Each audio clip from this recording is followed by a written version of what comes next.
চতুর্থ ধাপে ভোটের জন্য প্রস্তুত ৫৫ পৌরসভা। কেন্দ্রে কেন্দ্রে পৌঁছে গেছে ভোটের সরঞ্জাম। সতর্ক অবস্থানে আইন শৃঙ্খলা রক্ষা বাহিনী। ভালোবাসায় বসন্ত বরণ, প্রকৃতির রঙে সেজেছে উৎসবপ্রিয় বাঙালি। করোনায় নেই আমেজ।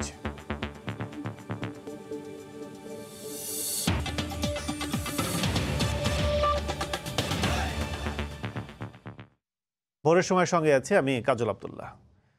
চতুর্থ ধাপে দেশের ৩৪টি জেলার ৫৫ পৌরসভায় নির্বাচনের ভোট গ্রহণ আজ।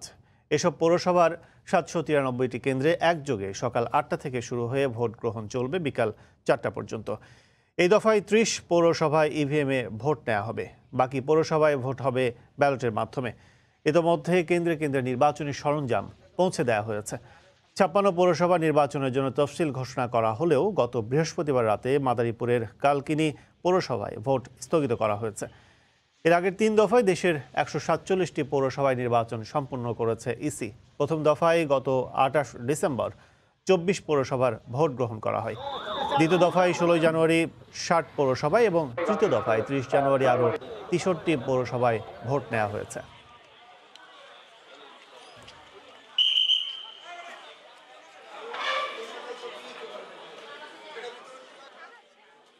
এদিকে ভোট গ্রহণ নির্বিঘ্ন করতে সম্পূর্ণ হয়েছে সব প্রস্তুতি। সতর্ক অবস্থানে রয়েছে আইন শৃঙ্খলা রক্ষা বাহিনী। জেলা ও ব্যুরো প্রতিনিধিদের পাঠানো তথ্য, ছবি নিয়ে রিপোর্ট। দেশে চতুর্থ ধাপের পৌর নির্বাচনকে ঘিরে কেন্দ্রে কেন্দ্রে পৌঁছে দেওয়া হয় ভোটের সরঞ্জাম। শনিবার সকালে ঠাকুরগাঁও জেলা নির্বাচন কার্যালয় থেকে ব্যালট বাক্স, ব্যালট পেপার, অমোচনীয় কালিসহ বিভিন্ন নির্বাচনী সামগ্রী বুঝে নেন রিটার্নিং এবং প্রিজাইডিং কর্মকর্তারা। চতুর্থ ধাপের সদর ও রানীশঙ্কৈল দুটি পৌরসভায় ভোটকে ঘিরে জোরদার করা হয়েছে নিরাপত্তা। সুন্দরভাবে, সুষ্ঠুভাবে, নিরপেক্ষভাবে নির্বাচন অনুষ্ঠিত হতে পারে সে লক্ষ্যে আমরা কার্যক্রম চালিয়ে যাচ্ছি। টাঙ্গাইলের গোপালপুর ও কালিহাতী পৌরসভায়ও কেন্দ্রে কেন্দ্রে পৌঁছে দেওয়া হয় নির্বাচনী সরঞ্জাম। তবে অন্যান্য সামগ্রী দিলেও কেন্দ্রে ভোট গ্রহণের আগে ব্যালট পেপার পৌঁছে দেওয়ার কথা জানান রিটার্নিং কর্মকর্তা। ব্যালট পেপার ছাড়া অন্য সকল মালামাল সংশ্লিষ্ট কেন্দ্রের দায়িত্বপ্রাপ্ত প্রিজাইডিং অফিসারের নিকট পৌঁছে দিচ্ছি। সুন্দর এবং সুষ্ঠু একটি নির্বাচন উপহার দেওয়ার জন্য আমরা প্রস্তুত আছি। এদিকে নির্বাচন সুষ্ঠুভাবে শেষ করতে পুলিশের ১৬৭টি মোবাইল ও ৫৫টি স্ট্রাইকিং ফোর্স, ১৬৭টি র্যাবের টিম, প্রত্যেক পৌরসভায় গড়ে ২ প্লাটুন বিজিবি ও উপকূলীয় এলাকায় ১ প্লাটুন কোস্টগার্ড মোতায়েন রয়েছে। এছাড়া প্রতিটি কেন্দ্রে ৫০১ জন নির্বাহী ও ৫৫ জন জুডিশিয়াল ম্যাজিস্ট্রেট থাকছেন দায়িত্বে। এ ধাপে দেশের ৫৫টি পৌরসভায় মেয়র পদে ২২১ জন, সাধারণ কাউন্সিলর পদে ২০৭৩ জন ও সংরক্ষিত কাউন্সিলর পদে ৬১৮ জন প্রার্থী প্রতিদ্বন্দ্বিতা করবেন। ফাহরিয়া ফারজানা, সময় সংবাদ। চতুর্থ দফা পৌর নির্বাচন অবাধ, সুষ্ঠু ও নিরপেক্ষ করার বিষয়ে মাঠ প্রশাসনকে কঠোর নির্দেশনা দেওয়া হয়েছে বলে জানিয়েছেন নির্বাচন কমিশন সচিব হুমায়ুন কবির খন্দকার।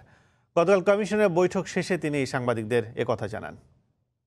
বিজিবির সংখ্যা এবং র্যাবের সংখ্যা বৃদ্ধি করে দিয়েছি। এরকম আমরা বলতে পারি যে আমরা প্রায় ২৭ প্লাটুন বিজিবি রিটার্নিং অফিসারদের চাহিদার ভিত্তিতে বাড়িয়ে দিয়েছি।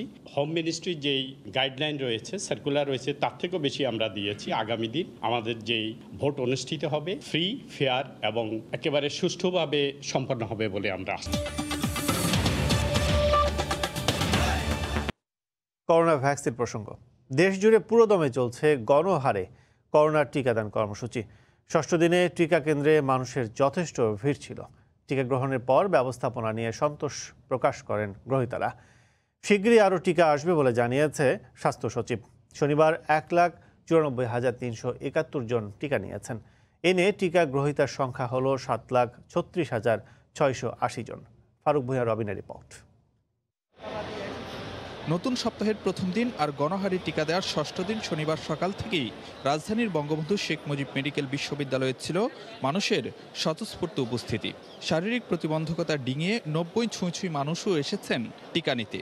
তবে এদিন ছিল না আগের দিনগুলোর মতো স্পট রেজিস্ট্রেশনের সুযোগ। তাই SMS এর মাধ্যমে যাদের টিকা গ্রহণের বার্তা দেওয়া হয়েছিল কেবল তাদেরই কেন্দ্রে প্রবেশ করতে দেওয়া হয়। সে কারণে চাপ কিছুটা কমলেও টিকা নেওয়ার বুথে ভিড় ছিল যথেষ্ট। তবে মানুষের চাপ থাকলেও তেমন বেগ পেতে হয়নি বলে জানান টিকা গ্রহীতারা। বরং সব বয়সের মানুষের কণ্ঠেই ছিল সুষ্ঠু ব্যবস্থাপনা নিয়ে সন্তুষ্টি।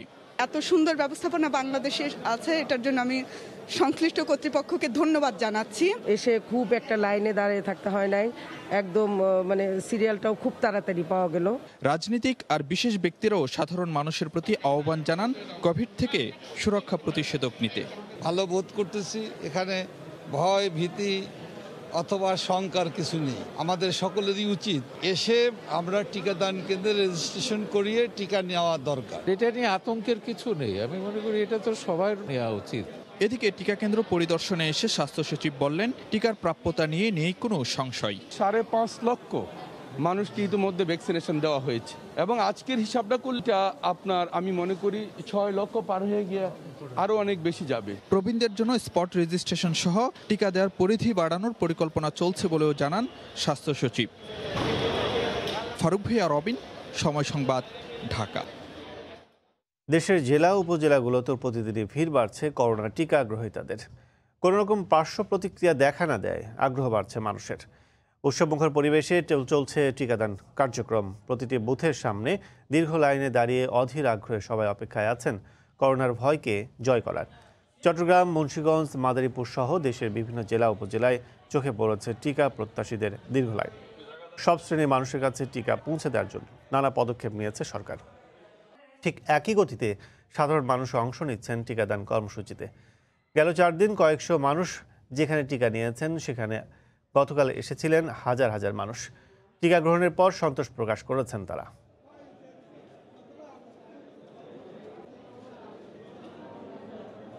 পরিবার সহকারে আমরা আজকে টিকা নিচ্ছি। টিকা নেওয়ার পরে আমরা আধা ঘন্টা বসেছিলাম, ইনশাল্লাহ কোনো সমস্যা হয় নাই।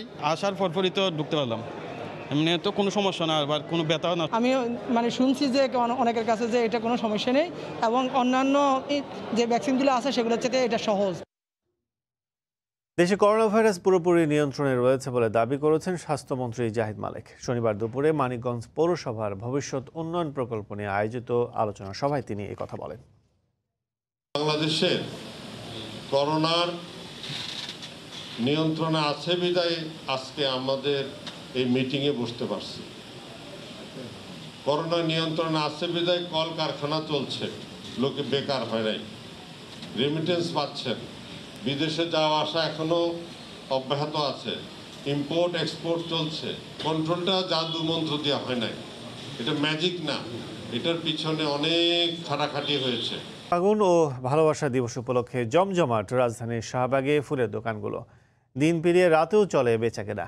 তরুণ তরুণী সহ সব শ্রেণী পেশার মানুষ আসছেন প্রিয়জনকে ফুল কিনে দিতে। প্রিয়জনকে ফাগুন আর ভালোবাসার রঙে সাজাতে সব বয়সীদের আনাগোনা বেড়েছে রাজধানীর শাহবাগে ফুলের দোকানগুলোতে। চাহিদা মেটাতে খোলা আকাশের নিচেও বসেছে ফুলের মেলা। চুলের খোঁপা, মাথার ব্যান্ড, ব্রেসলেট ছাড়াও হাজারো ফুলের সৌরভ শাহবাগে। ফুল কিনছি আমার ওয়াইফকে উইশ করার জন্য। ফুল কিনবো, অ্যাটলিস্ট আমাকে প্রোগ্রামে পড়তে হবে, আবার ভালোবাসা মানুষটা আছে তার সাথে ঘুরতে বের হব। আমি আমার লাইফ পার্টনারকে এই উপলক্ষে যে ভালোবাসা দিবস এবং পয়লা ফাল্গুন উপলক্ষে আমি তাকে গোলাপ ফুল দিতে চাই এবং সেই জন্য সবসময় গোলাপের মধ্যে আমার পাশে থাকে। আমার ওয়াইফ এবং ছেলেকে একটু সেলিব্রেট করতে, আনন্দের মধ্যে একটা সুন্দর সময় কাটানোর জন্য আমরা আসছি আমাদের প্রিয়জনকে নিয়ে ঘুরতে। হাজব্যান্ড, আমার বাচ্চাকে নিয়ে আসছি, আমার পরিবারে যারা আছে তাদের জন্য আবার ফুল গিফট নেওয়ার জন্য আমরা ফুলগুলো কিনলাম যে তাদেরকে দিব আমরা বাসায় ফিরে। দাম বেশি নিয়ে অভিযোগ থাকলেও বিক্রেতারা বলছেন করোনার কারণে ফুলের দাম একটু বেশি দামটা যেরকম আমি কতক্ষণ আগে ফুল কিনছি 100 ফুল 1500 টাকা, 100 ফুল 1500 টাকা, আর সাদা গোলাপ যেটা পার পিস 40 টাকা। হ্যাঁ, দামটা একটু অনেক তুলনায় একটু বেশি। করোনার বিপদ আর একদিকে দিয়ে এবার মানুষের বাগান পরিচর্যা করতে পারে না, ফুল আসছে কম, ফুলের দাম একটু বেশি। আমাদের সারা রাত খোলা থাকবে, কালকেরও সারা রাত খোলা থাকবে, আমাদের বেচা কিনা আরো হয়তো বাড়বে, আমরা আশাবাদী। আমরা মজুত করে রাখছি যে মানুষের কাছে দিব, তো 2টা প্রোগ্রাম যদি 2টা ডেতে হইতো তাহলে আমাদের বেশি বেচা কিনা হইতো। এবারের ফাল্গুন ও ভ্যালেন্টাইন ডেতে 50 থেকে 60 কোটি টাকার ফুল বিক্রির আশা করছেন ব্যবসায়ীরা। কামরুজ্জামান মামুন, সময় সংবাদ, ঢাকা। প্রযুক্তির ব্যবহার যেমন বাড়ছে, পাল্লা দিয়ে বাড়ছে অপরাধও। সাইবার অপরাধের 90% হচ্ছে সামাজিক যোগাযোগ। কয়েকশো প্রাণীর কঙ্কাল, অঙ্গ প্রত্যঙ্গ এবং 3000-এর বেশি উপকরণ নিয়ে যাত্রা শুরু করেছে দেশের একমাত্র অ্যানাটমি মিউজিয়াম। চট্টগ্রামের ভেটেরিনারি বিশ্ববিদ্যালয়ে প্রতিষ্ঠিত এই মিউজিয়ামে বাঘ, হাতি, সিংহের মতো বিশাল আকৃতির প্রাণীর কঙ্কালের পাশাপাশি স্থান পেয়েছে টিকটিকি, কুকুর, বিড়াল, হাঁস মুরগির মতো ছোট ছোট প্রাণীর নানা উপকরণও। প্রাণী সম্পদ উন্নয়নে গবেষণায় কাজ করবে এ মিউজিয়াম। স্বাক্ষর টিপুর ক্যামেরায় বিস্তারিত জানাচ্ছেন কমল দে। দেশের একমাত্র এই অ্যানাটমি মিউজিয়ামে হাতি, ঘোড়া, বাঘ, জিরাফ সহ অন্তত ৬০ প্রজাতির প্রাণীর কঙ্কাল রয়েছে। এছাড়া গবেষণার উপকরণ রয়েছে অন্তত ৩,০০০। আর এই গবেষণাগারের পাশাপাশি মিউজিয়াম ব্যবহার করে বাংলাদেশের প্রাণী সম্পদ উন্নয়নে বড় ধরনের ভূমিকা রাখতে পারবে শিক্ষার্থীরা। অ্যানাটমি মিউজিয়ামের দরজা খুলে ঢুকতেই চোখে পড়বে থরে থরে সাজানো নানা প্রাণী কঙ্কাল এবং অঙ্গ প্রত্যঙ্গ। আবার বোতলের জারে মানব শিশু থেকে শুরু করে বিভিন্ন প্রাণীর সংরক্ষণেরও ব্যবস্থা করা হয়েছে। শিক্ষা প্রতিষ্ঠান থেকেও শিক্ষার্থীরা এখানে আসছেন গবেষণার কাজে। অর্গানাইজড বেসিসে একটা শেখার জন্য এই মিউজিয়ামটা অনেক বেশি হেল্পফুল। প্রথম দিক দিয়ে যে আমরা অ্যানাটমিতে যে থিওরিটিক্যাল নলেজটা পাচ্ছি সেটা আমরা প্র্যাকটিক্যালিভাবে আমাদেরকে ডেভেলপ করার জন্য এই মিউজিয়ামটা আমাদের অনেক বেশি সাহায্য করে। 2017 সাল থেকে 3000 বর্গফুট জায়গার উপর শুরু হয় দেশের একমাত্র অ্যানাটমি মিউজিয়াম তৈরির কাজ। দেশীয় বিভিন্ন প্রাণীর পাশাপাশি চেষ্টা চলছে বিদেশি প্রাণীর কঙ্কাল এবং অঙ্গ প্রত্যঙ্গ সংগ্রহের। এখানে বিভিন্ন ধরনের প্রাণীর কঙ্কাল, তারপর মডেল, তারপর বিভিন্ন স্পেসিসের অর্গান আমরা ফরমালিন দ্বারা প্রিজার্ভ করে রাখছি। ভেটেরিনারি চিকিৎসকদের সব প্রাণীর বিষয় পৃথকভাবেই পড়তে হয়, তাই শিক্ষার্থীদের সুবিধার্থে মিউজিয়ামটিকে গবেষণাগার হিসেবেও ব্যবহারের সিদ্ধান্ত নিয়েছে বিশ্ববিদ্যালয় কর্তৃপক্ষ। ছাত্রদের জন্য কিন্তু শিক্ষণীয় ল্যাবরেটরি হিসাবে আমরা অ্যানাটমি মিউজিয়াম তৈরি করছি এবং পরবর্তী আমাদের মূল পরিকল্পনা আছে আমরা একটা স্টাফিং একটা মিউজিয়াম তৈরি করব। অ্যানাটমি মিউজিয়ামটিতে গবেষণার সুবিধার্থে বিভিন্ন প্রাণীর 60টি কঙ্কাল, 30টি স্টেপ, রাসায়নিক পদ্ধতিতে সংরক্ষণ করা 500 অঙ্গ প্রত্যঙ্গ, 1000-এর বেশি হাড়, 75টি প্রাণীর মডেল রাখা হয়েছে। কমল দে, সময় সংবাদ, চট্টগ্রাম। ছাত্রীদের পিরিয়ডকালীন স্বাস্থ্যসেবা নিশ্চিতে সরকারি বেসরকারি উদ্যোগে গাইবান্ধার বেশ কয়েকটি স্কুলে গড়ে উঠেছে স্বাস্থ্যসম্মত টয়লেট। তবে এখনও নিশ্চিত হয়নি বিনামূল্যে স্যানিটারি প্যাড বিতরণ। বিশেষ এই সময়ে শিক্ষার্থীদের সুস্বাস্থ্য নিশ্চিতের কাঙ্ক্ষিত লক্ষ্যমাত্রা অনেকাংশেই অধরা থেকে যাচ্ছে। স্কুল কর্তৃপক্ষ চাইছেন আর্থিক সহায়তা, যদিও এসব উদ্যোগের পাশে থাকার আশ্বাস শিক্ষা বিভাগের। খলিলুর রহমান ক্যামেরায় রাশেদ লিমনের রিপোর্ট। আগে যখন আমাদের স্কুলে এসে পিরিয়ড হতো তখন চেঞ্জ করার কোনো ব্যবস্থা ছিল না, কিন্তু বর্তমানে এসকেস ইন প্রজেক্টটা দিছে, আমাদের একটা ওয়াশরুম দিছে, ওখানে আমরা গিয়ে ওখানে প্যাড নেওয়ার একটা ব্যবস্থা আছে, ওখান থেকে আমরা আমাদের পিরিয়ড হলে প্যাড নিতে পারি। দিন আসলেই বদলেছে। পিরিয়ড নিয়ে কথা বলছে কিংবা বিশেষ এই সময়ে নিজেদের সমস্যার জানান দিতে এখন আর মুখ লুকোতে হয় না রানুদের। গাইবান্ধার সেই প্রত্যন্ত অঞ্চলে বসেও তারা এসব নিয়ে কথা বলছে সাবলীলভাবে। মিন্সের আলাদা রুম আছে, ওই জায়গায় সব কিছু রেডি করা থাকে, আমরা কোনোদিনও মিস দেই না। ম্যাডাম আমার এই সমস্যাটা হচ্ছে, একটু করেন, তখন ম্যাডামেরা সাহায্য করে। বাড়িতে আমরা নিজেদের সাধ্যমতো মায়ের সহযোগিতা নিয়ে যতটুকু পারি স্যানিটেশন ব্যবস্থাটা নিজেই মেনটেন করার চেষ্টা করি, কিন্তু স্কুলে আসলে কোনো প্রবলেম হয় না। এ জেলার পলাশবাড়ির প্রায় 16টি স্কুলে মেয়েদের বয়ঃসন্ধিকালীন নানা শিক্ষার পাশাপাশি বসানো হয়েছে আধুনিক মানের টয়লেট। এখানে সব ব্যবস্থার পাশাপাশি বিশেষ সময়ের জন্য থাকছে স্যানিটারি প্যাডের ব্যবস্থাও। তবে প্রতি প্যাডে গুনতে হবে 10 টাকা। করোনার ছোবলে এখন বন্ধ শিক্ষা প্রতিষ্ঠান, তবে অ্যাসাইনমেন্ট কিংবা পরীক্ষার খাতা জমা দেয়া সহ নানা অজুহাতে স্কুলে আসা শিক্ষার্থীদের জন্য তাই 10 টাকাই যেন বড় বোঝা। অনেক বান্ধবী আছে, তাদের তো বাড়ি অনেক দূরে, তারা তো ওখান থেকে প্যাড ব্যবহার করতে পারবে, কাপড় নিয়ে আসতে পারবে, কোন দিন হবে সেটা তো বলা যাবে না। আমার যদি 3 দিন হয় তাহলে 30 টাকা আমার লাগবে 3টা প্যাড নিতে। যদি আমাদের এরকম কোনো ব্যবস্থা থাকতো যে প্যাডটা আমরা বিনামূল্যে পাবো, সেরকম ব্যবস্থা থাকলে ভালো হতো। স্কুল কর্তৃপক্ষ বলছে প্রত্যন্ত এসব অঞ্চলের সত্যিকারের পরিবর্তন চাইলে দরকার এসব খাতে বরাদ্দ বৃদ্ধি। আমাদের স্কুল থেকেই দেই আমরা, কিন্তু সেটা তো অতটা দেওয়া সম্ভব হয় না। এটা যদি কেউ এসে ডোনেট করতো তাহলে এটা আমাদের পক্ষে আরও সুবিধা হতো। সরবরাহ আছে, এটা অবশ্যই পর্যাপ্ত না, আরও হওয়া উচিত। আর বিকল্প করতে গেলে আমাদের আরেকটা বিষয় ভাবতে হবে, যেটা পরিপূর্ণ স্বাস্থ্যসম্মত কিনা। সকল শিক্ষা প্রতিষ্ঠানেই শিক্ষার্থীদের বিশেষ সময়ে এমন সুবিধা সম্পন্ন টয়লেট গড়ে তোলারও তাগিদ শিক্ষার্থীদের। উপবৃত্তি কিংবা বিনামূল্যে বই বিতরণের মতো বড় প্রকল্পে সাফল্য দেখিয়েছে সরকার, যার ফল মিলেছে গোটা শিক্ষা ব্যবস্থায়। তেমনি যদি সুবিধাবঞ্চিত এসব শিক্ষার্থীদের জন্য বিনামূল্যে প্যাড বিতরণের কোনো প্রকল্প হাতে নেওয়া যায়, তারও ইতিবাচক প্রভাব গোটা শিক্ষা ব্যবস্থায় পড়বে বলে মনে করছেন সংশ্লিষ্টরা। রাশেদ জিমন, সময় সংবাদ, গাইবান্ধা। সুন্দরবনের পূর্ব বন বিভাগে ২০ বছরে ২৪ বার আগুন লাগলেও তদন্ত কমিটির প্রতিবেদনে কোনো সুপারিশ এখনও বাস্তবায়ন হয়নি। প্রয়োজনীয় ব্যবস্থা না নেওয়ায় বারবার আগুনের ঘটনা ঘটছে বলে অভিযোগ পরিবেশবিদ ও স্থানীয়দের। তবে বন বিভাগ বলছে তদন্ত প্রতিবেদনের সুপারিশের ৩টির মধ্যে একটি প্রকল্পের অনুমোদন হয়েছে। বাগেরহাট প্রতিনিধি আলী আকবর টুটুলের পাঠানো ছবি ও তথ্য নিয়ে রিপোর্ট। বারবার আগুনে পুড়ছে বিশ্বের বৃহত্তম ম্যানগ্রোভ সুন্দরবন। বিলীন হচ্ছে প্রকৃতি আর পরিবেশ। প্রতি বছরই পুড়ে ছাই হচ্ছে অক্সিজেনের আধার প্রাকৃতিক এ বনভূমি। কারণ অনুসন্ধানে গঠন হচ্ছে তদন্ত কমিটি, কিন্তু দেখছে না আলোর মুখ। স্থানীয়দের অভিযোগ, সুন্দরবনের মাছ আহরণকারী একটি অসাধু চক্র শুষ্ক মৌসুমে আগুন দেয় এবং বর্ষায় সেখানে মাছ ধরে।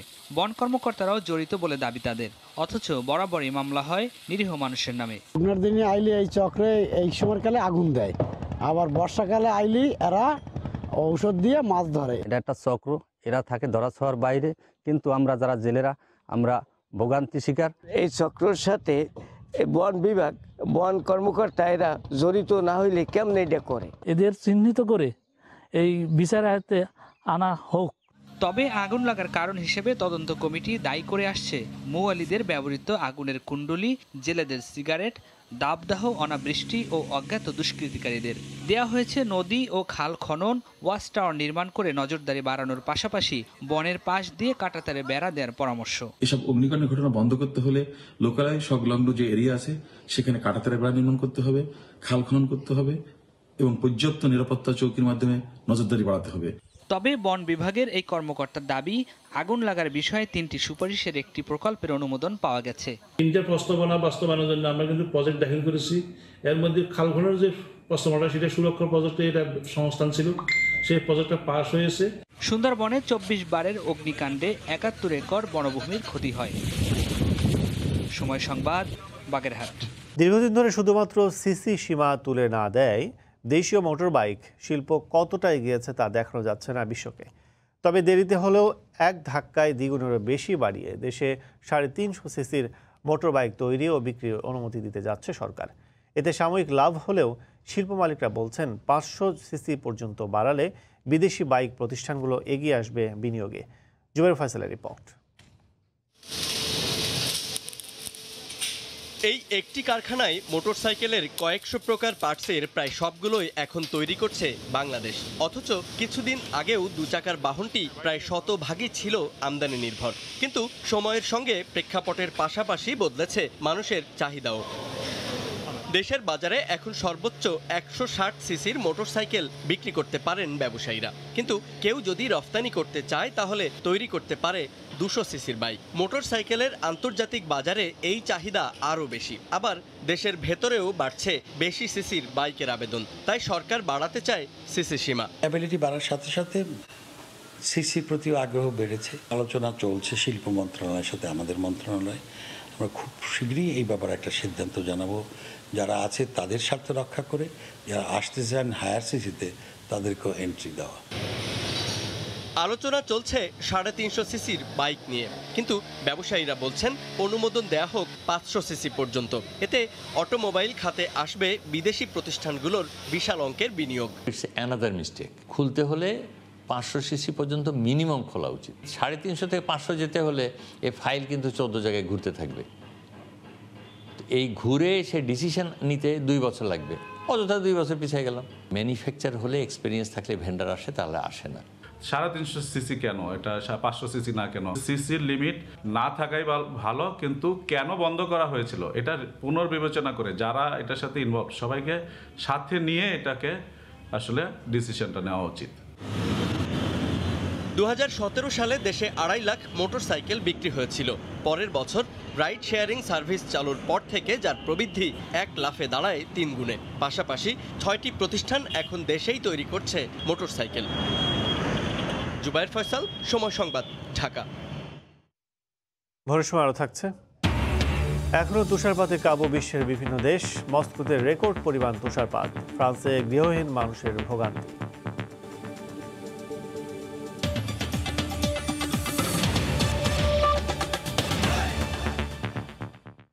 উত্তরাঞ্চলে কিছুটা কমেছে শীতের তীব্রতা। আবহাওয়ার খবর জানাতে এই মুহূর্তে দিনাজপুর শহরের হাসপাতাল মোড়ে আছেন সহকর্মী গোলাম নবী দুলাল। সরাসরি চলে যাচ্ছি তার কাছে। দুলাল,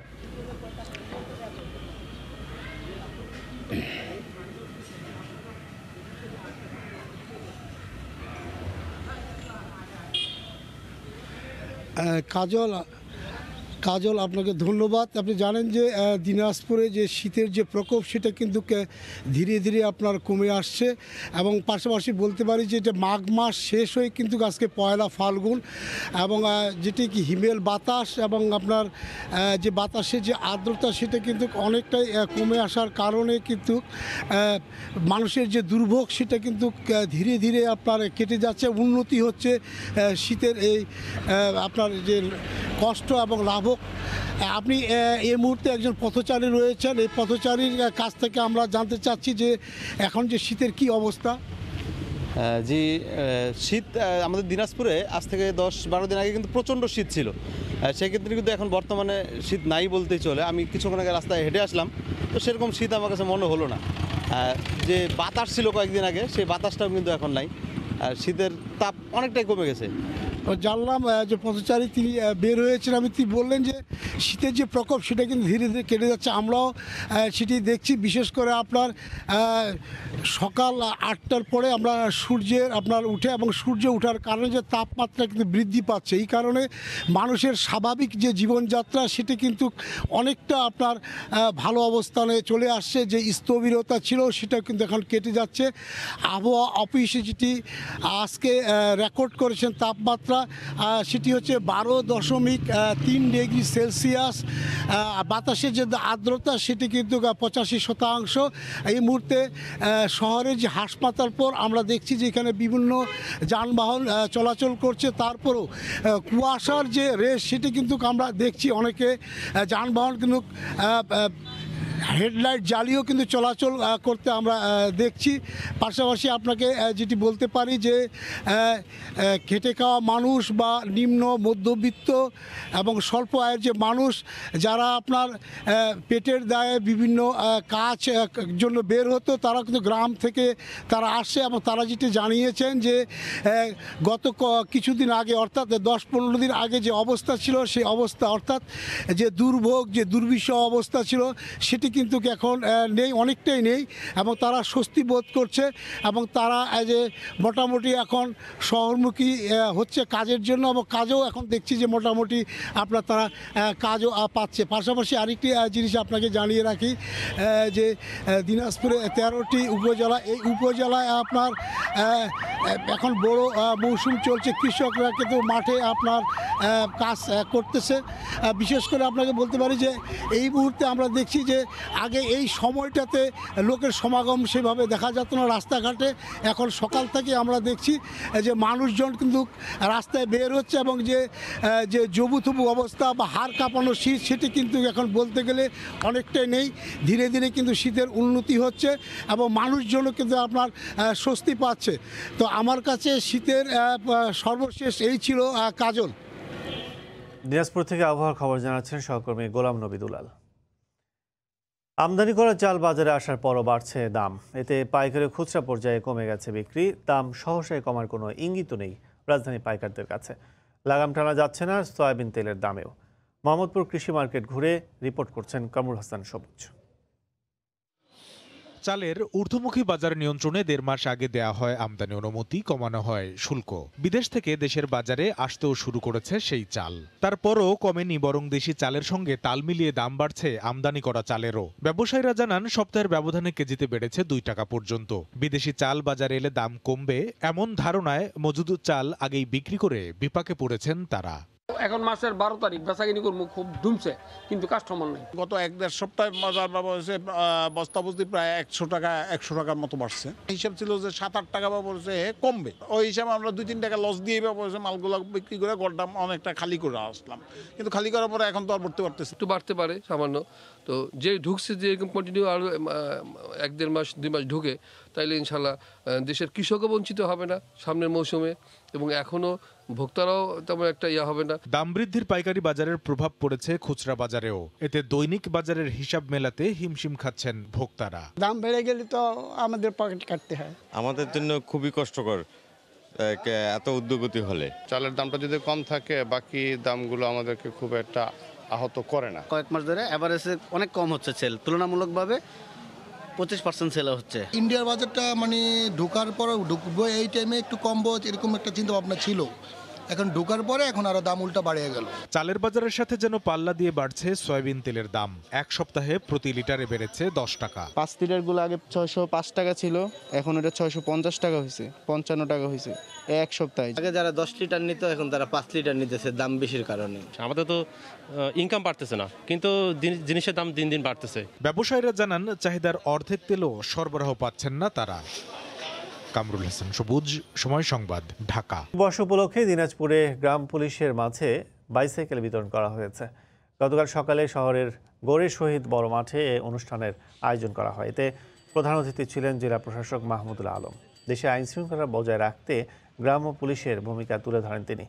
পরে 1030 জন পুলিশ সদস্যকে বাইসাইকেল উপহার দেওয়া হয়।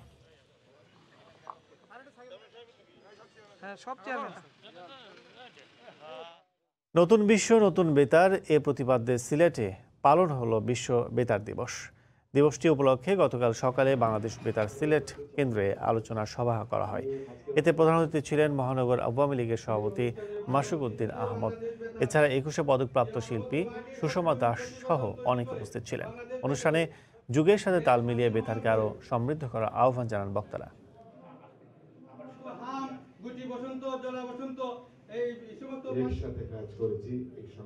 ঋতুরাজ বসন্তকে বরণ করতে নারায়ণগঞ্জে ফাল্গুন উৎসবের আয়োজন করেছেন নারী উদ্যোক্তারা।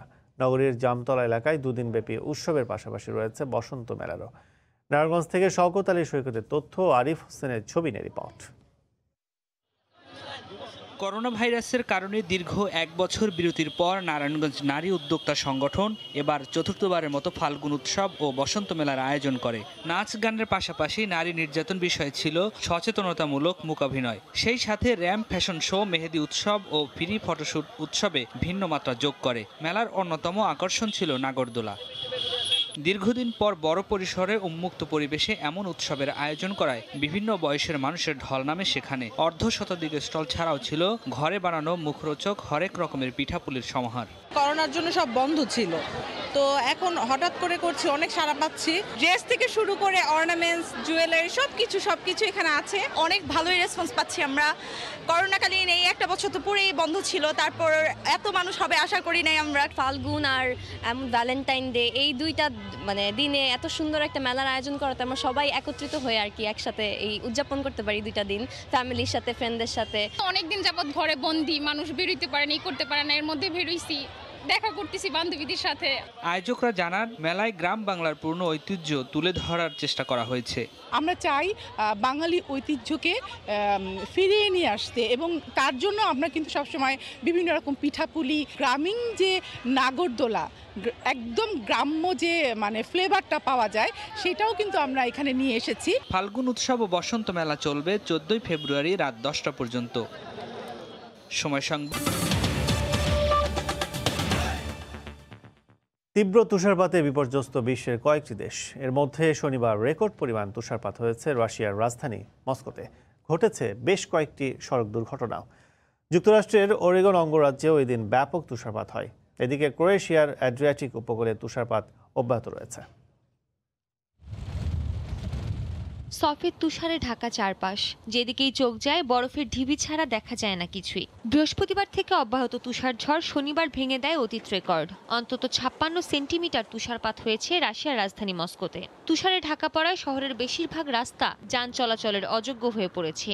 রাস্তা পিচ্ছিল থাকায় বেশ কয়েকটি সড়ক দুর্ঘটনার খবর পাওয়া গেছে। 1350-র বেশি স্নো ক্লিনিং ট্রাক দিয়ে চলছে বরফ অপসারণের কাজ। আগামী 2 দিন আরও তুষারপাত হতে পারে বলে আবহাওয়া পূর্বাভাসে জানানো হয়েছে। একই দিন যুক্তরাষ্ট্রের ওরেগন অঙ্গরাজ্যের পোর্টল্যান্ডে তাপমাত্রা হিমাঙ্কের অনেক নিচে নেমে যাওয়ায় প্রবল তুষারপাত অব্যাহত থাকে। এছাড়া রাজধানী Washington DC, Seattle, north Dakota, Louisiana সহ বিভিন্ন এলাকার পরিস্থিতি ছিল একই রকম। কিছু কিছু এলাকার তাপমাত্রা নেমে আসে -45 ডিগ্রি সেলসিয়াসে। আগামী রোববার ও সোমবার তাপমাত্রা আরও নিচে নেমে যেতে পারে। তীব্র তুষারপাতের সঙ্গে বইতে পারে ঝোড়ো হাওয়া। মার্কিন আবহাওয়া দপ্তরের পূর্বাভাসে জানানো হয়েছে এ তথ্য। এদিকে ক্রোয়েশিয়ার অ্যাড্রিয়াটিক উপকূলে তুষারপাতের মতো বিরল ঘটনা ঘটেছে। শনিবার হবার ও ভিস দ্বীপের তাপমাত্রা -2 ডিগ্রি সেলসিয়াসে নেমে যাওয়ায় তুষারে ঢাকা পড়ে সমুদ্র তীর সহ আশপাশের এলাকা। আগামী কয়েকদিন তাপমাত্রা কম থাকবে বলেই জানিয়েছে দেশটির আবহাওয়া দপ্তর। সৃষ্টি ঘটক, সময় সংবাদ। করোনা তৃতীয় ঢেউয়ের ধাক্কা কিছুটা নিয়ন্ত্রণে থাকলেও চলমান লকডাউন 1 মার্চ পর্যন্ত বাড়িয়েছে পর্তুগাল। পুরো মার্চ জুড়েই লকডাউনের আভাস দিয়েছেন পর্তুগিজ প্রধানমন্ত্রী। ভ্যাকসিনের মাধ্যমে চলমান সংকট থেকে বের হওয়ার আশা প্রবাসী বাংলাদেশিদের। লিসবন থেকে তারিকুল হাসান আশিকের রিপোর্ট। নগরের বিভিন্ন পয়েন্টে বসার জন্য নির্ধারিত স্থানগুলোতেও নেই বসার অনুমতি। জনশূন্য গুরুত্বপূর্ণ জায়গাগুলো। 15 জানুয়ারি থেকে শুরু হওয়া লকডাউনে ব্যবসায়িক ক্ষতির পাশাপাশি গতি হারিয়েছে অধিকাংশ দাপ্তরিক কাজকর্ম। দীর্ঘায়িত হয়েছে অভিবাসন সংক্রান্ত বিভিন্ন কাজও। এর মধ্যেই লকডাউন 1 মার্চ পর্যন্ত বাড়ানোর ঘোষণা দিয়েছে সরকার। রয়েছে জরুরি প্রয়োজন ছাড়া সীমান্ত ব্যবহারের নিষেধাজ্ঞাও। তবে ফেব্রুয়ারির দ্বিতীয় সপ্তাহে আক্রান্তের সংখ্যা কিছুটা কমে আসলেও সবাই ভ্যাকসিনের আওতায় না আসা পর্যন্ত স্বস্তি দেখছে না প্রবাসী বাংলাদেশিরা। যতক্ষণ পর্যন্ত না সাধারণ মানুষকে এটা দেওয়া শুরু হবে ততক্ষণ পর্যন্ত এটা মনে হয় না এটা নিয়ন্ত্রণে আসবে। আশা করছি আমরা খুব শীঘ্রই 30,000 বাংলাদেশি সবাই ভ্যাকসিনের আওতায় আসছে। গ্রীষ্মের মধ্যেই অন্তত 70% নাগরিকদের ভ্যাকসিনের 2টি ডোজ দেওয়ার লক্ষ্যে কাজ করছে দেশটির স্বাস্থ্য বিভাগ। তবে ভ্যাকসিন নিলেও সবাইকে স্বাস্থ্যবিধি মেনে চলার আহ্বান সরকারের। প্রথম ধাপে স্বাস্থ্য সংশ্লিষ্ট খাতের সাথে জড়িত যারা তাদের সবাইকে ভ্যাকসিনের আওতায় আনার পর এর মধ্যে দেশটির জ্যেষ্ঠ নাগরিকদের ভ্যাকসিন কার্যক্রম শুরু করেছে পর্তুগাল। তবে যতদিন না সর্বসাধারণ ভ্যাকসিনের আওতায় আসবে ততদিন এর অবস্থার পরিবর্তন হবে না বলেই মনে করেন সংশ্লিষ্টরা। তারিকুল হাসান আশিক, সময় সংবাদ, লিসবন, পর্তুগাল। চরম ডানপন্থী রাজনৈতিক দল ফ্রাতেল্লো দি ইতালিয়া ছাড়া প্রফেসর ড্রাঘির নেতৃত্বে সর্বদলীয় সরকারের যাত্রা শুরু হয়েছে ইতালিতে। মন্ত্রী নেওয়া হয়েছে ডান বাম প্রায় সব রাজনৈতিক দল থেকে। বুধবার জাতীয় সংসদের উচ্চকক্ষ সিনেটে আস্থা ভোটের মুখোমুখি হবেন ড্রাঘি। রোম থেকে জুমানা মাহমুদের রিপোর্ট। গার্ড অফ অনার এবং বিউগলের করুণ সুরে প্রধানমন্ত্রীর কার্যালয় পালাৎসো চিজি থেকে শনিবার বিকালে বিদায় নিলেন সদ্য সাবেক প্রধানমন্ত্রী জুসেপ্পে কোন্তে। বিদায়ের সময় দেশের জন্য কাজ করে যাওয়ার প্রতিশ্রুতি কোন্তের কণ্ঠে। রাষ্ট্রপতির মাধ্যমে নিয়োগপ্রাপ্ত আলোচিত অর্থনীতিবিদ মারিও দ্রাগির নেতৃত্বে নতুন মন্ত্রিপরিষদ গঠন করা হয়েছে। প্রধানমন্ত্রী হিসেবে শপথও নিয়েছেন দ্রাগি। এদিকে বর্তমান সংসদের আগামী 2 বছর মেয়াদ বাকি। নবগঠিত এই সরকার এই মেয়াদ পূর্ণ করতে পারবে কিনা তা নিয়ে শঙ্কা থাকলেও ইতালির নাগরিকদের প্রত্যাশা ভালো কিছুর।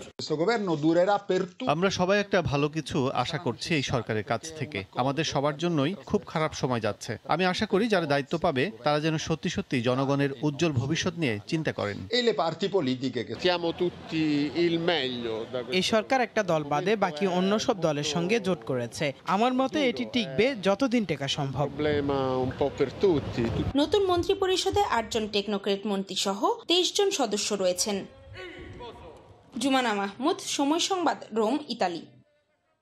প্রতি বছর বিশ্ব ভালোবাসা দিবসে আয়ারল্যান্ডের শহরগুলো মেতে থাকতো প্রেমিক প্রেমিকাদের পদচারণায়। কিন্তু এবছর লকডাউনে ঘরে বসে সাদামাটাভাবে উদযাপন করা হচ্ছে দিনটি। বিস্তারিত জানাচ্ছেন সৈয়দ জুয়েল। ভালোবাসা নাকি সবার জীবনে একবার হলেও দোলা দেয় হৃদয়ের আকাশে। ভালোবাসার জন্য প্রাণ দিয়ে অমর হয়ে থাকার নজিরও কম নয়। দিন যতই যাচ্ছে এ ভালোবাসায় এসেছে অনেক রং।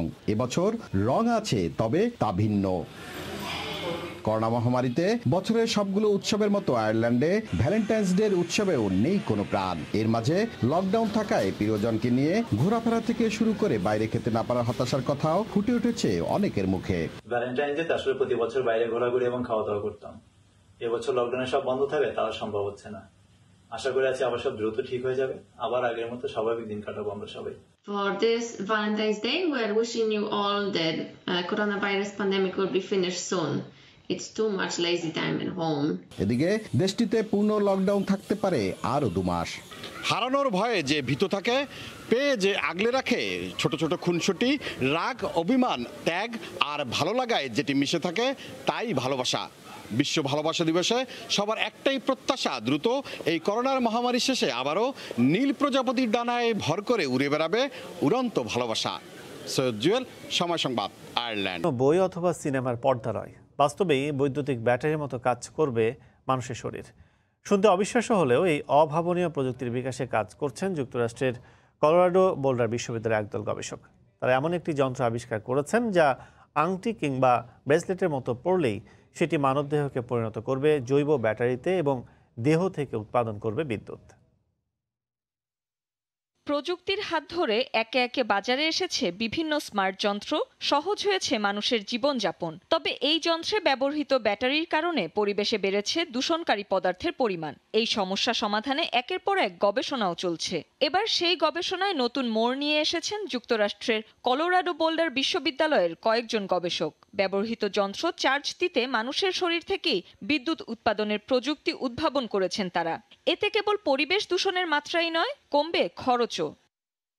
মূলত পলিইমাইন নামক পদার্থ দিয়ে তৈরি প্রসারণযোগ্য এই যন্ত্রের কাঠামো। এর উপর সিরিজ আকারে বসানো হয় থার্মো ইলেকট্রিক চিপ, যা যুক্ত হয় এক প্রকার তরল ধাতব তারে। যন্ত্রটি তৈরির এই পুরো প্রক্রিয়ার কারণেই এটিকে প্রসারণযোগ্য আংটি কিংবা ব্রেসলেট হিসেবে পরা যাবে। ত্বকের সংস্পর্শে আসা মাত্রই এই স্মার্ট যন্ত্রের থার্মো ইলেকট্রিক জেনারেটর মানবদেহের তাপমাত্রাকে বিদ্যুতে রূপান্তর করতে শুরু করবে। যন্ত্রটির সংস্পর্শে থাকা প্রতি 1 বর্গ সেন্টিমিটার ত্বক থেকে পাওয়া যাবে 1 ভোল্ট শক্তি। এই পরিমাণ যে কোনো অজৈব ব্যাটারির চেয়ে কম হলেও তা থেকে উৎপাদন করা যাবে যথেষ্ট পরিমাণ বিদ্যুৎ। ব্যবহারের পর একটি বিশেষ দ্রবণে ভিজিয়ে রাখলেই যন্ত্রটি পুনরায় বিদ্যুৎ নিরপেক্ষ হয়ে যাবে বলে জানিয়েছেন এর উদ্ভাবকরা। এর ফলে ব্যবহারকারীরা স্মার্ট এই যন্ত্রটি বারবার পড়তে পারবেন। সেই সঙ্গে উৎপাদিত বিদ্যুৎ পুনরায় মানবদেহে প্রবেশ করবে না বলে যন্ত্রটি থেকে শরীরের কোনো ক্ষতির সম্ভাবনাও নেই। গবেষক দলটির জ্যেষ্ঠ সদস্য জিয়ান লিয়াং জিয়াও জানান, আগামী 5 থেকে 10 বছরের মধ্যেই যন্ত্রটি বাজার দখল করবে বলে আশাবাদী তারা। এর ফলে স্মার্ট ডিভাইস চার্জ করা যেমন সহজ হবে, তেমনি পরিবেশে অজৈব দূষণের হারও কমবে। মালিহা ইসলাম মনামি, সময় সংবাদ। অবশেষে আনুষ্ঠানিকভাবে অবসরের ঘোষণা দিলেন বাংলাদেশ ক্রিকেটের 2 বড় তারকা আব্দুর রাজ্জাক রাজ এবং শাহরিয়ার নাফিস। মিরপুরে টেস্ট ম্যাচের মধ্যাহ্ন বিরতিতে অনারম্বর এক আয়োজনে এই 2 লিজেন্ডসকে বিদায় জানান বাংলাদেশ ক্রিকেট বোর্ড এবং কোয়াপ। বিদায় অনুষ্ঠানে খেলোয়াড়ি জীবনের সকল কোচ, সতীর্থ এবং বোর্ড কর্মকর্তাদের ধন্যবাদ জানিয়ে রাজ এবং নাফিস আর কৃতজ্ঞতা প্রকাশ করেছেন দেশের কোটি সমর্থকদের। মিরপুরে তখন চলছে সাদা পোশাকের লড়াই। উইন্ডিজের বিপক্ষে মান বাঁচানোর চেষ্টায় রত টাইগাররা। এর মাঝেই মিডিয়া সেন্টারে প্রবেশের পথে এক অনাড়ম্বর আয়োজন। উপস্থিত বাংলাদেশ ক্রিকেটের সাবেক তারকারা। সহযোগিতা কামনা করে বিদায় জানানো হবে 2 লেজেন্ডকে। স্টেজে ডেকে পাঠানো হলো বাংলাদেশ ক্রিকেটের বহু বিপদের কাণ্ডারি আব্দুর রাজ্জাক রাজকে। প্রথম শ্রেণীর ক্রিকেটে বাংলাদেশের একমাত্র বোলার যার ঝুলিতে আছে 500-র অধিক উইকেট। আর রাজ্জাকের পরে ঘোষণা হলো আরেকজনের নাম, শাহরিয়ার নাফিস। বাংলাদেশ ক্রিকেটের এক চিরকালীন হাহাকারের নাম, টাইগারদের প্রথম টি-20 অধিনায়ক। শুরুও যেভাবে হয়েছে আমি আই ওয়াজ ভেরি হ্যাপি, মধ্যে যেভাবে চলছে সেটাতে তো আমি মোর দেন হ্যাপি, এবং শেষ যেভাবে হচ্ছে এটাতেও আমি হ্যাপি। খেলে কন্ট্রিবিউট আমি এখন যতটুকু করতে পারবো এর চেয়ে অনেক বেশি ক্রিকেটের সাথে করতে পারবো, সেই জন্য ডিসিশনটা নেওয়া খুব একটা কঠিন হয়নি। ক্রিকেটারদের বিদায় অনুষ্ঠান বাংলাদেশের প্রেক্ষাপটে যে প্রথা বিরল, তাই হয়তো এ বেলায় 2 ক্রিকেটারকে বিশেষ ধন্যবাদ জানালেন প্রথম টেস্ট অধিনায়ক এবং বিসিবি প্রেসিডেন্ট। 2 জন কৃতি খেলোয়াড় এবং বাংলাদেশকে যারা অনেক সার্ভিস দিয়েছে তাদেরকে এরকম একটা বিদায় জানাতে পেরে আমরা আনন্দিত। আমি বলবো একদিক দিয়ে তারা লাকি এই কারণে যে তারা খেলাটা ছেড়ে ক্রিকেট খেলাটা ছেড়ে ক্রিকেটের সাথেই আবার সম্পৃক্ত হয়েছে। মাঠ ছাড়লেও ক্রিকেটকে বিদায় বলেননি দুজনের কেউই। রাজ থাকছেন নির্বাচকের ভূমিকায়, আর নাফিস ম্যানেজমেন্টে। নিয়ন মুহাইমিন, সময় সংবাদ, ঢাকা। বসুন্ধরা কিংসের বিপক্ষে নিশ্চিত গোল রেফারি বাতিল করায় ক্ষোভ প্রকাশ করেছেন শেখ জামাল ধানমন্ডি ক্লাবের কোচ শফিকুল ইসলাম মানিক। এ সময় রেফারি উদ্দেশ্যমূলকভাবে বাঁশি বাজিয়েছেন বলে অভিযোগ করেন তিনি। ভালো সামটাইম তাদের ভুল হয়, কিন্তু এটা ভুল ডিসিশন না, আমার কাছে মনে হয় না ভুল ডিসিশন, কারণ এত জটলা ছিল না, কিছু ছিল না, 1-1 সিচুয়েশন। এখানে মানে এত বাজে সিদ্ধান্ত দেওয়ার আমি মনে করি না যে সঠিক হয়েছে বলে মনে করি। হ্যাঁ, অবশ্যই অফিসিয়ালি আমি জানো, আমি মাঠে যেহেতু ছিলাম, অফিসিয়ালি অবশ্যই এটা নিয়ে কথা বলবো। অঙ্গীকার, অনুপ্রেরণা, আস্থা, উদ্যম আর মর্যাদা, এই স্লোগান নিয়ে যাত্রা শুরু করলো ক্রিকেটের নতুন স্বেচ্ছাসেবী সংগঠন পিচ ফাউন্ডেশন, যাদের শ্রমে আর ঘামে টাইগার ক্রিকেট আজ বিশ্বের বুকে মাথা উঁচু করে দাঁড়িয়েছে। অভিষেক অনুষ্ঠানে তেমন 10 অগ্রজকে সম্মাননা জানিয়েছে পিচ ফাউন্ডেশন। মাঠের পারফরমেন্স ছাপিয়ে আর্থিক কিংবা বিশ্বের প্রভাবশালী বোর্ডের তালিকায় বিসিবির অবস্থান প্রথম দিকেই, কিন্তু বাংলার ক্রিকেটের পথ চলা যাদের হাত ধরে তারা কেমন আছেন, কজনই বা তাদের খোঁজ রেখেছেন। তবে এবার এগিয়ে এসেছে পিচ ফাউন্ডেশন। সংগঠক আর সাবেক ক্রিকেটারদের নিয়ে গড়া এই সংগঠনটি তাদের অভিষেক অনুষ্ঠানে সম্মাননা জানিয়েছে ক্রিকেটের 10 কীর্তিমানকে, যেখানে মরণোত্তর সম্মাননা দেওয়া হয়েছে 8 জনকে। আর সংগঠক হিসেবে আজীবন সম্মাননা পেয়েছেন শেখ কামাল। শুধু সম্মাননাই নয়, 2 লাখ টাকা করে আর্থিক অনুদান দেওয়া হয়েছে সাবেক কোচ আব্দুল হাতি রতন ও আম্পায়ার এস আহাদ ঝুনুকে। আজ এই অনুষ্ঠানের মাধ্যমে পিচ ফাউন্ডেশন যে সকল ক্রিকেট ব্যক্তিত্বকে সম্মাননা জ্ঞাপন করেছেন তাদের সকলকে ও তাদের পরিবারের যারা উপস্থিত হয়েছেন সকলকে আন্তরিক ধন্যবাদ জানাই। খুবই একটা ভালো কাজ, একটা ভালো উদ্যোগ, এবং এটাকে সময় উপযোগী বলবো কিনা ঠিক না, কারণ এটা আরো আগেই হওয়া উচিত ছিল হয়তো। এবং এর জন্য সবচেয়ে বেশি আমি মনে করি যার দায়িত্ব করা উচিত ছিল সেটা ছিল বিসিবি, অ্যান্ড আমরা সেটা করি, সেটা আমাদেরই ব্যর্থতা। তবে পিচ ফাউন্ডেশন করেছে, সেজন্য তাদেরকে ধন্যবাদ। ধারাবাহিকতা ধরে রেখে ভবিষ্যতেও ক্রিকেট সংশ্লিষ্টদের পাশে থাকার অঙ্গীকার পিচ ফাউন্ডেশনের। মাহবুব রিমন, সময় সংবাদ, ঢাকা। মুন্সিগঞ্জে বিপিএল ফুটবল লিগ ঘিরে ব্যাপক দর্শকের সমাগম হয়েছে। দিন যতই যাচ্ছে ফুটবলের দর্শকও বাড়ছে। বিস্তারিত নাসির উদ্দিন উজ্জ্বলের রিপোর্টে, ছবি তুলেছেন আবু সাইদ। মুন্সিগঞ্জ স্টেডিয়ামের কানায় কানায় দর্শক, ফুটবলের প্রাণ, দর্শকের উৎসাহে খেলা আরো জমে ওঠে। চারিদিকে ফুটবল প্রেমীদের উচ্ছ্বাস। মফস্বল শহরে বসে ঘরোয়া ফুটবলের সবচেয়ে বড় আসরের এমন খেলা দেখতে পাওয়া যেন আকাশ ছোঁয়া স্বপ্নের মতো। এককালে আমরা আবানি খেলা ভালোবাসতাম শুধু খেলার জন্য, আর কিছু না। জেলা পর্যায়ের স্টেডিয়ামে খেলা হওয়ার কারণে দেখা যাচ্ছে যে দর্শকের উদ্দীপনা এই আগের মতোই চলে আসছে। আমরা খুবই আনন্দিত যে আমরা নিজেদের স্টেডিয়ামে খেলা উপভোগ করতেছি। পরিবারের সাথে খেলা দেখতে এসেছি, আমাদের সবারই ভীষণ ভালো লাগছে। গেল ম্যাচে ড্র করলেও জয়ের ধারায় ফেরায় আবাহনীর মুন্সিগঞ্জ মিশন স্মরণীয় হয়ে থাকবে। সবকিছু মিলে দর্শক, সবকিছু মিলে আমি বলবো যে একটা ভালো ম্যাচ শেষ করেছে এবং দর্শকরা উপভোগ করছে। ক্রীড়া সংগঠকদের দায়িত্ব অনেক গুণ বেড়ে গিয়েছে। আমরা যদি আমাদের দায়িত্বটুকু সঠিকভাবে পালন করতে পারি তবে এই বাংলাদেশের ক্রীড়া জগৎ অবশ্যই সাফল্যের মুখ দেখবে। মানুষ আবার মাঠে ফিরছে, এটা অবশ্যই আগামী দিনের সুন্দর বাংলাদেশ গড়ার জন্য খুব জরুরি। সমাজের বড় একটি অংশ মাঠমুখী থাকায় সুফল আসতে শুরু করেছে। আয়োজকরা বলছেন বিপিএল ফুটবল ঘিরে 12,000 দর্শক ধারণ ক্ষমতার মুন্সিগঞ্জ স্টেডিয়ামে দর্শক বেড়েই চলেছে, আর আবাহনী খেলাকে ঘিরে রেকর্ড পরিমাণ দর্শক এসেছে। নাসির উদ্দিন উজ্জ্বল, সময় সংবাদ, মুন্সিগঞ্জ। ঋতু ষড়ঋতুর বাংলাদেশ টিউলিপ ছিল শুধুই কল্পনা। সেই কল্পনা বাস্তবে রূপ দিয়েছেন গাজীপুরের কেওয়া পূর্ব খণ্ডগ্রামের এক কৃষক। তার বাগান জুড়ে ফুটেছে রাজসিক সৌন্দর্যের ফুল টিউলিপ। এই মুহূর্তে শ্রীপুর টিউলিপ বাগানে আছেন সহকর্মী রাজিবুল হাসান। সরাসরি চলে যাচ্ছে তার কাছে। রাজীব, সেটা দেখেন, শোনা যাচ্ছে ভাই? হ্যালো হ্যালো, যে মৌমিতা ফ্লাওয়ার্স, সেই মৌমিতা ফ্লাওয়ার্সে এরই মধ্যে আপনারা জানেন যে শীত প্রধান দেশের যে টিউলিপ ফুল, সেই ফুল ফুটেছে গাজীপুরের শ্রীপুর উপজেলার যে মৌমিতা ফ্লাওয়ার্স সেই মৌমিতা ফ্লাওয়ার্সে। আপনাদেরকে দেখাচ্ছি যে এই যে শীত প্রধান দেশের ফুলটি, সেটি প্রথম গত বছর এই দেলোয়ারের বাগানে ফুটে। এবছর দ্বিতীয়বার কিন্তু এই ফুল ফুটেছে তার বাগানে। আর এই ফুল দেখতে গত কয়েকদিন যাবতই কিন্তু দেশের নানা প্রান্ত থেকে মানুষ আসছেন, এসেছেন কৃষিমন্ত্রী থেকে কয়েকজন মন্ত্রীও। এখানে আমরা কথা বলেছি সকালে এসে যে তার সঙ্গে এখন পর্যন্ত এই বাগানে 14,000 ফুল রয়েছে এবং আরো 6,000 ঠাকুরগাঁও এবং জীবননগর, কালীগঞ্জের যে জীবননগর, সেখানে চাষাবাদ করা হয়েছে। জানিয়ে রাখছি যে এই শীত প্রধান দেশের ফুলটি 5 থেকে 12 ডিগ্রি সেলসিয়াস তাপমাত্রার মধ্যে ভালো চাষাবাদ হয়। আর এই ফুলটি 30 দিনের মধ্যেই ফুল ফুটে, তার পরবর্তীতে কিন্তু ভালো আবহাওয়া পেলে, অর্থাৎ 5 থেকে 11 ডিগ্রি সেলসিয়াস তাপমাত্রা পেলে 25 দিন পর্যন্ত এই টিউলিপ ফুল ফুটে থাকে। জানিয়ে রাখছি যে এই যে বাগানটি, সেই বাগানটি এখন কিন্তু বাণিজ্যিকীকরণের আগ মুহূর্তে, অর্থাৎ যে পূর্ব প্রস্তুতি, সেই প্রস্তুতি পরীক্ষামূলক ভাবে কিন্তু করা হয়েছে বলে এখানকার যে চাষি রয়েছে তিনি আমাদেরকে জানিয়েছেন।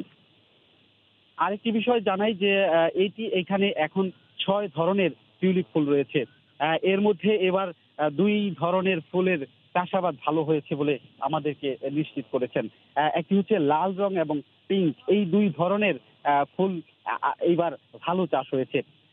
তো আমরা এই বিষয়গুলো নিয়ে আসলেই কথা বলতে চাই এখানে যিনি আসলে এই ফুলের বাগানের মালিক, অর্থাৎ দেলোয়ার হোসেন, তার সঙ্গে যে তার ভবিষ্যৎ পরিকল্পনা কি এই ফুলের বাগান নিয়ে এবং বাণিজ্যিকীকরণে আসলে কি ধরনের পদক্ষেপ নিতে পারে সরকার, সব মিলিয়ে আসলে পরিকল্পনা কি আপনার দেলোয়ার ভাই, আপনার এই ফুলের বাগান নিয়ে? আপনাকে ধন্যবাদ। আমি তো অনেক বছর যাবত, প্রায় 17 বছর ধরে ফুল চাষের সাথে জড়িত আছি। আমি বিভিন্ন ধরনের ফুল এবং সবজি বাংলাদেশে যেগুলি মানে হাই ভ্যালু ক্রপস, আমার টোটাল হলো 21 বিঘাতে ফুলের চাষ আছে। আমার গোলাপ আছে, আমার জারবেরা আছে, আমার আপনার ওই ওরিয়েন্টাল লিলি আছে, ওই যে আপনার পাশে দেখতে পাচ্ছেন ওটা হলো ওরিয়েন্টাল লিলি। আমি ওরিয়েন্টাল লিলিটা আজকে 4-5 বছর যাবত চাষ করতেছি। পাশাপাশি 2 বছর যাবত, গত বছর আমরা 1000 বাল্ব ওরা কোম্পানি আমাদেরকে দিয়েছিল, টায়ার বিশেষ আমরা করেছিলাম, আমরা প্রচুর সাকসেস হয়েছি। এই বছর আমি 20,000 বাল্ব নিয়ে আসছি। এই করোনাকালে আমরা কিন্তু করোনাতে প্রচুর ক্ষতিগ্রস্ত হয়েছি ফুল চাষে করে। তার মধ্যেও আমরা আবার এটা কি মানে ফুল চাষের জন্য আমরা অরিহা নাই, আমাদের যেহেতু বড় বিনিয়োগ আছে এখানে। করোনাকালীন যে ধকল, সেই ধকল কাটিয়ে এই ফুল চাষ, টিউলিপ এবং অন্যান্য ফুল চাষে আরো আগ্রহী হবে মানুষ এবং তার এই চাষাবাদ সামনে এগিয়ে নেওয়া যাবে, এমনটাই প্রত্যাশা সকলের। গাজীপুরের এই ফুলের বাগান থেকে এই ছিল আমার কাছে সবশেষ। গাজীপুরের প্রথম টিউলিপ ফুলের বাগান থেকে আমাদের সাথে যোগ দিয়েছেন সহকর্মী রাজিবুল হাসান। পেশাদার ক্রিকেটার হওয়ার টুর্নামেন্ট চললেও মনের কোনো একটা অস্থিরতা থাকতো। ম্যাচ শেষ করে উঠে পড়তেন বাড়ি ফেরার লঞ্চে।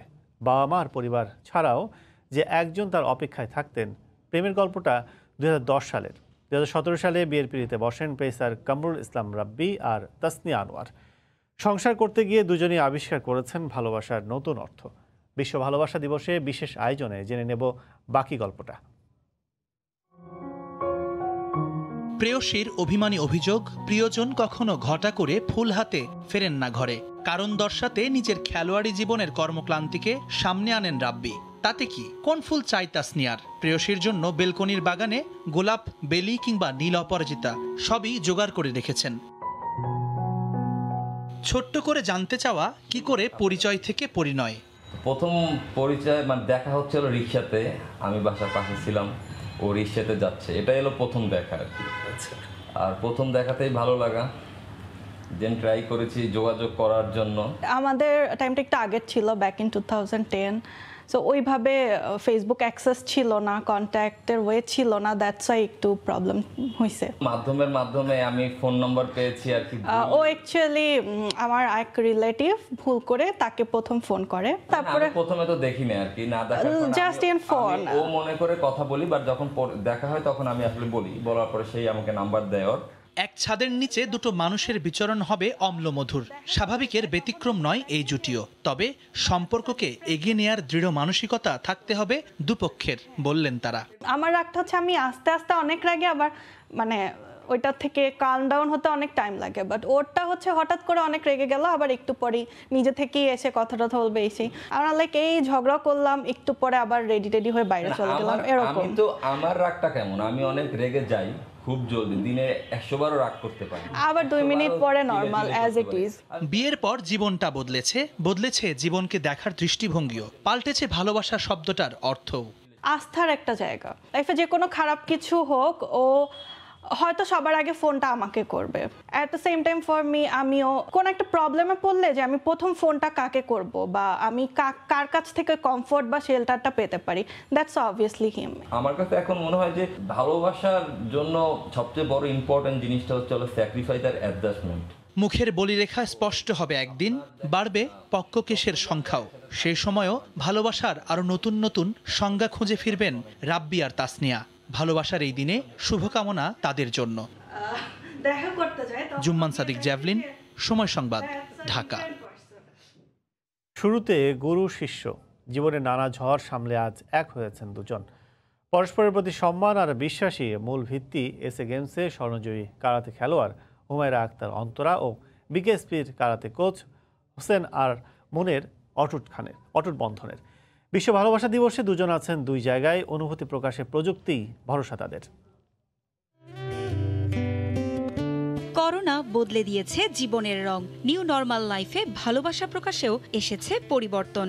বর্ণিল সাজে প্রিয়জনের সঙ্গে উৎসবে মেতে ওঠার নেই উপায়। আজকে কি খেয়েছেন? ভালোবাসা প্রকাশে প্রযুক্তিই তাই ভরসা এসএ গেমসের স্বর্ণজয়ী কারাতে খেলোয়াড় হুমায়রা আক্তার অন্তরার। স্বামী 2010 সালের এসএ গেমসে স্বর্ণজয়ী কারাতে খেলোয়াড় হোসেন খান মুন বর্তমানে বিকেএসপির কোচ। পেশাগত দায়িত্ব পালনে আছেন খুলনায়। বিয়ের পর প্রথম ভালোবাসার দিনটি তাই প্রিয়জন ছাড়াই কাটছে অন্তরার। আমি এক কথাই বলবো যে আমার কাছে ভালোবাসার সংজ্ঞাটা হলো বিশ্বাস আর সম্মান। যদি বিশ্বাস থাকে এবং সম্মান থাকে একজনের প্রতি আরেকজন, তাহলে ওই ভালোবাসাটা অনেক দিন থাকে। এবং বিশ্বাস থাকলে আসলে এটার বাইরে কিছু বলার নেই। আমরা অনেক দিন যাবৎ একসাথে জীবন কাটাতে পারবো এই বিশ্বাসের সাথে আর সম্মানের সাথে। দূরত্ব যতই হোক না কেন, প্রযুক্তি তাদের গেঁথেছে এক সুতোয়। সম্পর্ক, ভালোবাসা এবং সুখ দুঃখের যে আবেগ অনুভূতি, সেগুলো আমরা ফেসবুক, মেসেঞ্জার, ইন্টারনেট এগুলোর মাধ্যমেই আমরা ভিডিও কনফারেন্সে মোবাইলের মাধ্যমে কথা বলি, একজনের সাথে একজন শেয়ার করি। কোচ মুনের সঙ্গে তারই ছাত্রী অন্তরার ভালোবাসা থেকে পরিণয়ের পথে আসে নানা ঝড়। শক্ত হাতে সব সামলেছেন মুন অন্তরা দম্পতি। মাঝপথে অনেক বাধা এসেছে, যার কারণে উনি ঠিক করেছে যে যদি আমি উপরে উঠতে চাই, যেহেতু আমি মেয়ে, আমার খেলাধুলা নিয়ে পারিবারিক সামাজিকভাবে অনেক সমস্যা রয়েছে, তার জন্য উনি নিজের কাছে রেখে আসলে আমাকে ওই পর্যন্ত ওই দূরত্ব পথ পাড়ি দিতে, যাতে আমি সহজভাবে পাড়ি দিতে পারি, সেজন্যই আসলে এই সম্পর্কটা হয়ে গেছে। অন্তরার স্বপ্ন আকাশ ছোঁয়ার, স্ত্রীর সেই স্বপ্ন পূরণে ছায়া হয়ে আজীবন পাশে থাকতে চান মুন। আপনাকে খুব মিস করছি, হ্যাপি ভ্যালেন্টাইন্স ডে। ভালোবাসার মানুষগুলোকে যত্নে রাখতে সব সময়ই উদ্গ্রীব থাকি আমরা। একটু খেয়াল রাখতেই পারে ভালোবাসা। যত্নে থাকুক আমাদের ভালোবাসার মানুষগুলো, যত্নে থাকুক প্রিয় মানুষগুলোর ভালোবাসা। পারভিন আক্তার, সময় সংবাদ, ঢাকা। ভোরের সময় শীর্ষ সংবাদ জানিয়ে দিচ্ছে আরেকবার। চতুর্থ ধাপে ভোটের জন্য প্রস্তুত 55 পৌরসভা। কেন্দ্রে কেন্দ্রে পৌঁছে গেছে ভোটের সরঞ্জাম। সতর্ক অবস্থানে আইন শৃঙ্খলা রক্ষা বাহিনী। ভালোবাসায় বসন্ত বরণ, প্রকৃতির রঙে সেজেছে উৎসবপ্রিয় বাঙালি। করোনায় নেই আমেজ। এই ছিল ভোরের সময়, সঙ্গে থাকুন সময়।